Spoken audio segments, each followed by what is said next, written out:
Hello, principals and teachers. Welcome back from summer and welcome to the introductory year of the new Archdiocesan Preschool and Elementary Unified Curriculum Expectations for grades pre-K 3 through 8. On behalf of the Office of Catholic Education and Formation, thank you to everyone involved with the success of this exciting project. A special thanks to our committee members for their hard work and dedication this summer to make it possible. Let's first answer the question, why go through the process of establishing a unified archdiocesan curriculum? It will support our joint efforts of continuing to strengthen evangelization of the communities in our archdiocese. It will allow for more sharing and collaboration among our Catholic school educators. It will help ensure that the students entrusted to us receive the highest quality education and faith formation possible. It will support our Catholic high schools by having students enter their freshman year having mastered the same skills and knowledge. And it will be a greater support to principals and teachers in measuring and assessing students' abilities with alignment to state and national standards. Before we begin, let's define curriculum-related vocabulary used in this video and throughout our process so we're on the same page. The word expectations is synonymous to other words like standards, objectives, goals, skills, and so on. Grade level expectations, which will be our focus in this video, include specific skills and knowledge that we strive for our students to master in each grade level.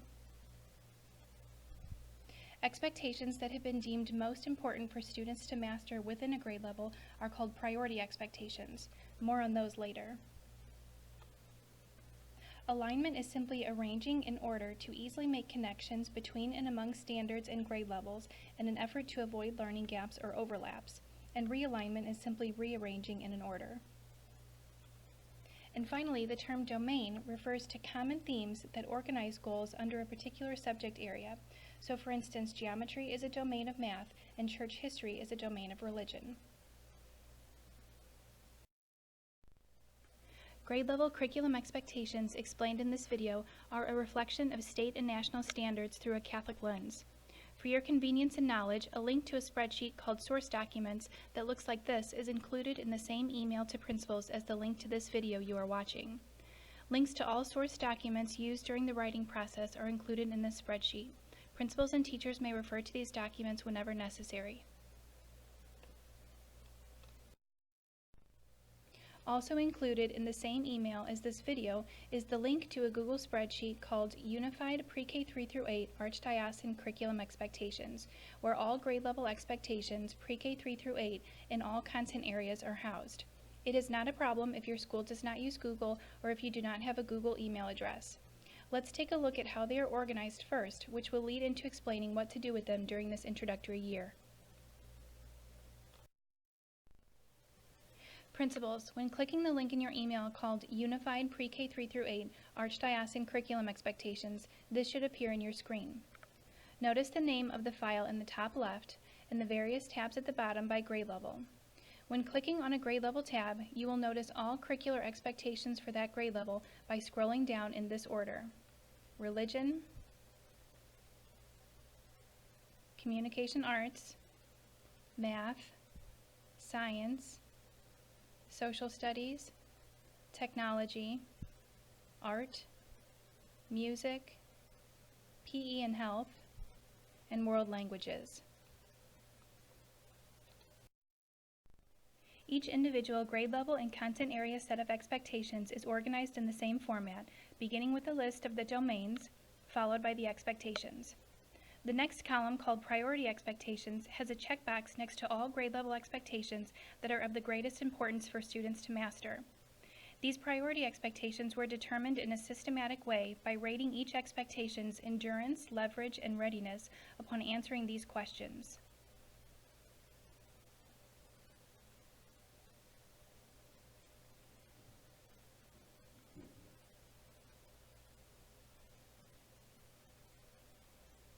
Think of the determination of these priority expectations in the way that a teacher might select the most important chapters of a textbook to teach, knowing that it might not be possible for students to master all chapters and skills by the end of the year. Priority expectations are like those chapters that are most important, so be sure to pay extra attention to expectations that are ranked as priority. The next column requires a simple yes or no to answer whether or not the expectation is currently taught in that grade level and content area at your school. It will be necessary for each one of these cells to be marked yes or no, and for teachers to pay close attention to details in the wording to make it easy for teachers and principals to know how much realignment will need to take place by the implementation year of 2021. Let's take a look at an example. As an example, a second grade teacher who teaches math would mark no to the expectation, find combinations of coins that equal a given amount up to $5 if she has required students to find combinations up to $3 in the past. Remember, the devil is in the details. In her case, we recommend she mark no for the answer, asking whether or not the expectation is taught in that grade level, and then write a clarifying statement next to the expectation such as, only have gone up to $3. It will be very important during this introductory year for principals and teachers to have regular conversations in their PLCs around this question. Perhaps in our example, the second grade teacher realized during a conversation in her PLC on this expectation that the first grade teacher had been requiring students to find combinations of coins up to $5 and that they had been capable of doing that. Of course, this realization would require the second grade teacher to increase the rigor expected of her students in the future.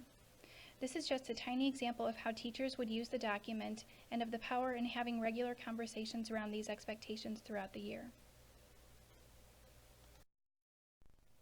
The last column is for resource and budget planning. Teachers should document in this column any additional resources they will need for expectations that have not been taught previously in that grade level and content area. Let's look at an example. This is an example of fourth grade science. If the fourth grade science expectation, use a model to describe that animals receive different types of information through their senses, process the information in their brain, and respond to the information in different ways, has not been part of a school's fourth grade curriculum in the past, the teacher might document the following resources he would like to use for students to master this concept and skill starting next year. Now that we have taken a deep dive into the organization of the Unified Expectations spreadsheet and process, let's look at suggestions to get you started.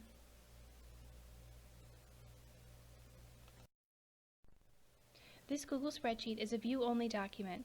There are two suggested options for saving the document to your computer. For schools who use Google Drive, click File in the top left and select Make a Copy to add it to your drive. It is recommended to have only one copy of the spreadsheet, share it with all faculty members, and have everyone type their answers in the same document. Teachers, be sure you are typing in the correct grade level when entering information. You can rename the document and house it wherever you like.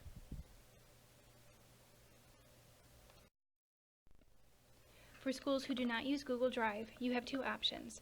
Click File and select Download As to download the spreadsheet as an Excel to print paper copies. Or print paper copies directly from this Google spreadsheet by selecting the cells you wish to print and clicking the printer icon. Doing it this way will require you to print the content in each grade level tab separately. Teachers should have this spreadsheet next to their normal planning documents during the entire school year to compare and contrast what is currently taught to the new expectations in preparation for the 2021 implementation year.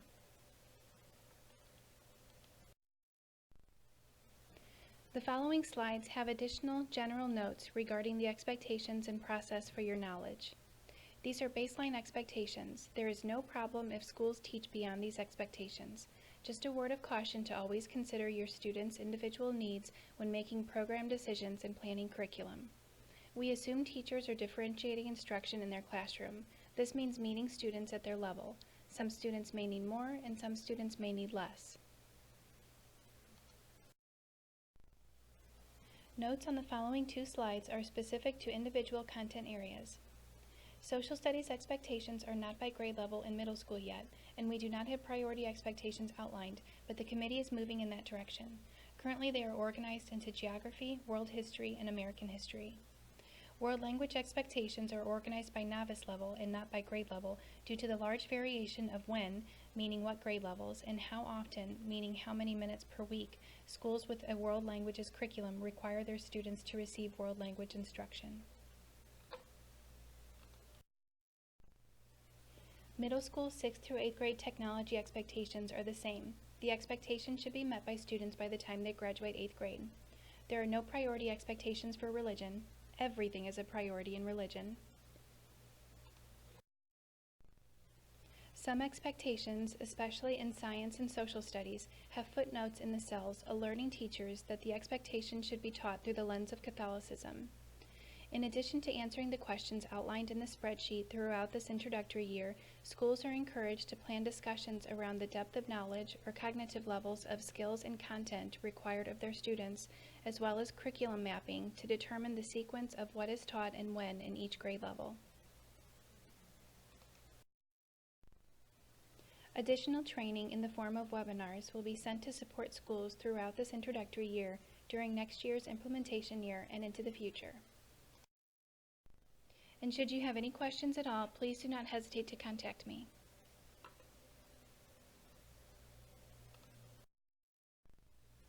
We are stronger together. Be sure to use the hashtags BeTheNowOfGod, ArchSTL Curriculum, and follow ArchSTL, STL Cath Schools, and Catholic Ed STL on social media. On behalf of the Office of Catholic Education and Formation, thank you for your dedication to Catholic education, to the Archdiocese of St. Louis, and for saying yes to being Jesus to the children of our Archdiocese. May God's blessings be upon you as you begin this new school year.